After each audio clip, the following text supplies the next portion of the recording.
Hello, everyone. Welcome to another episode of the Two Guys, Two Beers podcast. I'm your host today, Phantom, and with my co-host today, Max Q. How are you doing today, Max? Doing pretty good. How you like Savannah weather for you? It's not too bad during the day. It's starting to get cold at night. It's cold as Denver, or? No. It's not freezing cold, but still in the 50s, 60s. Well, it's not that bad, except on Monday. It's going to be like 40s. Burr. Well, it's going to be like 60 high, but early in the morning it's going to be 40s. So I'm going to know how Denver feel. Yeah. For once. Yeah. Well, I was raised up north a little bit, so I kind of know what the cold weather feel like. Would you ever been up north? Yeah, I've been to the north. Been out on hunting trips and fishing trips and stuff like that. Kayaking trips. Must be nice. What's your favorite area of the north? I'd have to say probably the Finger Lakes in New York. Okay, never been there, but hey. It's like Rochester kind of area. That's the easiest way for me to describe it. What's some of those things up there that you could do up there? I mean, I'm trying to think what the name of the one place is. But there's like a place where you can go into, like you can walk back and it has like a little waterfall and stuff like that out, and it's like in a town on the end of one of the Finger Lakes, and there's a bunch of, you can go out boating, and there's a lot of wine places you can go do wine tours at. Well, and the locks.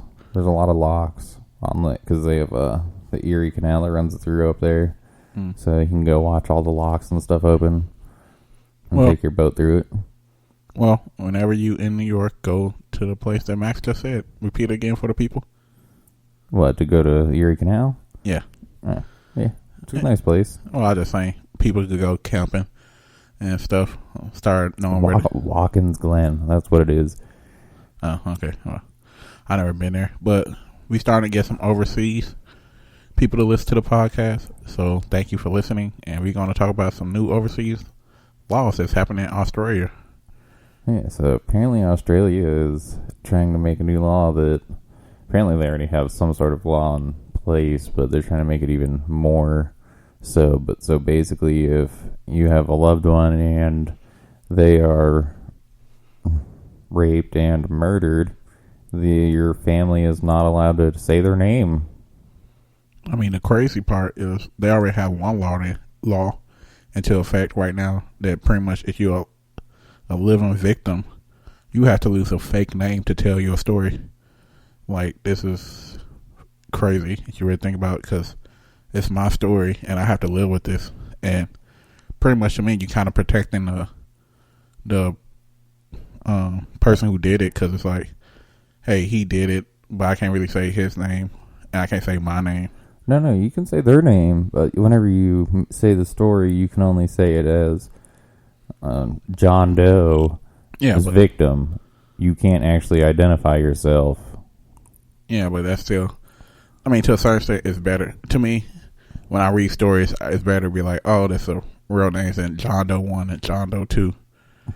Yeah, I mean, you can say the real guy's name, but the person... I'm talking about, like, if you, the victim. Yeah, I mean, that's sad. You can't differentiate the thing, and some people try to sell their stories, and now they can't even sell their stories because they can't even admit that it's them. Yeah. And second off, I don't know how somebody gonna tell my family, like, hey, I can't say my daughter or wife's name when she was abused or killed by somebody. Yeah, to me that's really crazy. Like, apparently you can actually take it to court and fight them, and you can actually get it to where you're allowed to actually tell the story with real names, but like you have to take it to court, and that's the only way that this can legally be done. And I mean, they said, that's okay for the rich people, but what about all the people that can't afford to, fight the government? Yeah, I mean, I just think it's ridiculous that people are, I understand, like, to protect the victim, but they try to do too much for this, because for them never to be able to say their name, like, I can never be like, oh, I really hope that, let's say, John Doe go to jail for life because he did this to my phantom wife. Yeah, I mean, I don't know. I guess there's better ways they could do it. They could make it to where the person that had the attack happen, which, I mean, I guess if they're dead, that doesn't help, so I guess never mind. I mean, but they're doing it for alive victims, too.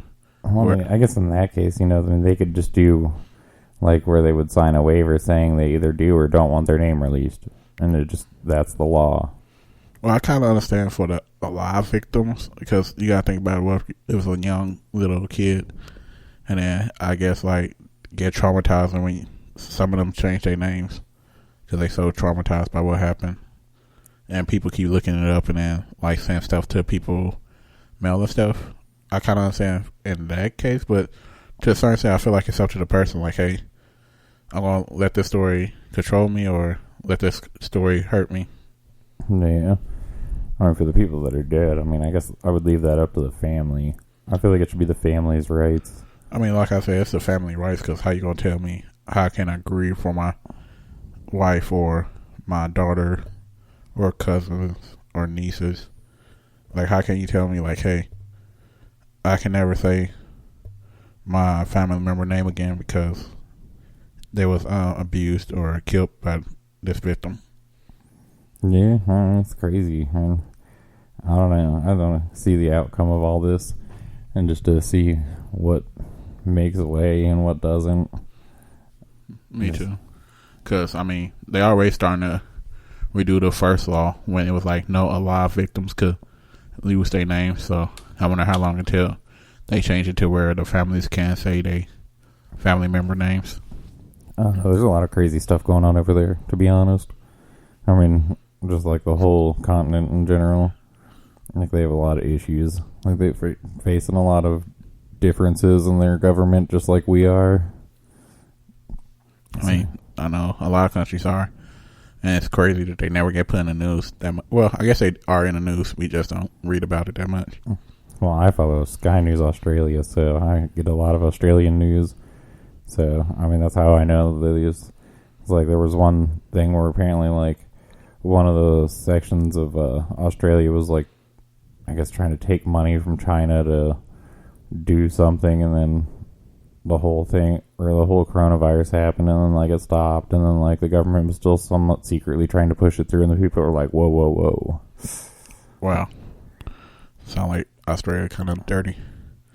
Yeah, I don't know, there's apparently a lot of it going on. It's just, like, even for the little amount of people that they've had, you know, with the coronavirus and some of these, you know, I guess, I don't know if they're countries over there. I'm not really that familiar with it, but, like, I feel like they be more called states.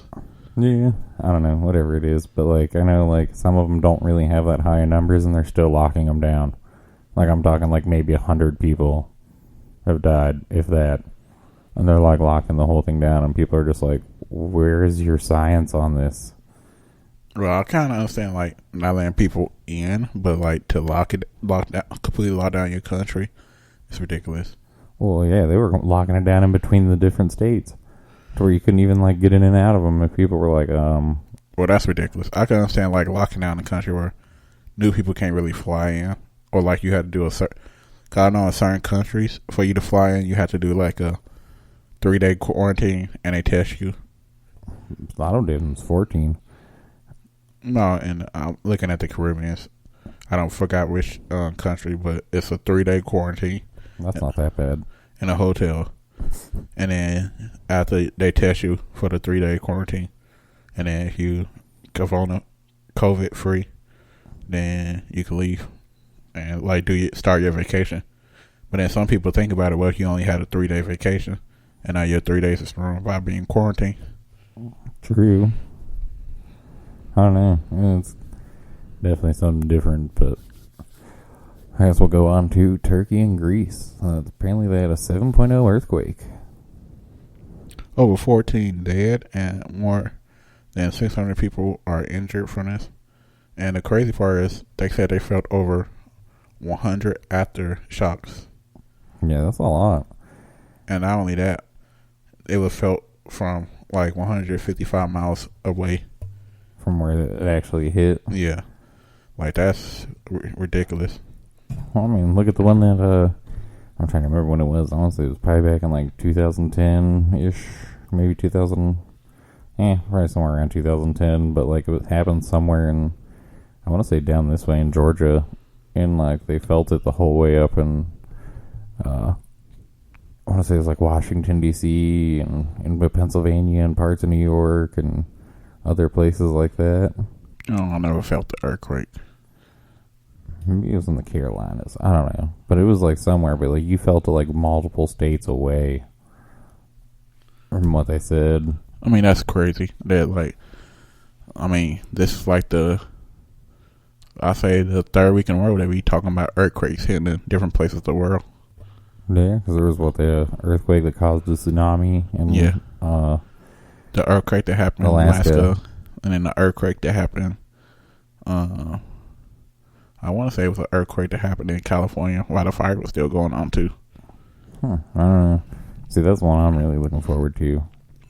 I believe, in all honesty, that the one fault line is actually going to crack and California is just going to drop off. That's not a good thing. Well, I mean, why are you waiting for that? You have to admit that would kind of be cool, minus the dead people. Okay, so over like 10 million people dead, just so that something could be cool? No, but I mean, just the fact that it could happen would be cool. I'm taking you haven't seen that movie. I have. I just think it's okay. Wow, I see how you are, Max. I also feel sorry for the 17 buildings destroyed, and I feel like this is going to take a long time to fix, and the major city in Turkey was damaged really bad from this earthquake. Yeah, plus probably all those older homes and stuff like that. I mean, that's not easily repairable stuff. You know, a lot of that's built with like solid stones and mortar in between them. And they've been there for over hundreds of years. Yeah. So, I mean, that's a lot of work and stuff like that. It's not like us where we can just, fix our piece of shit houses and stuff like that with a couple of sheets of plywood and call it a day. I mean, I can't wait till I build my own house, and I'm going to make it like a rock type house. Yep, I'm building a monolithic dome. Never really seen one of those. Just a solid concrete structure built in a dome. Oh, that's pretty cool. Yeah, and they can withstand Category 5 hurricanes, earthquakes.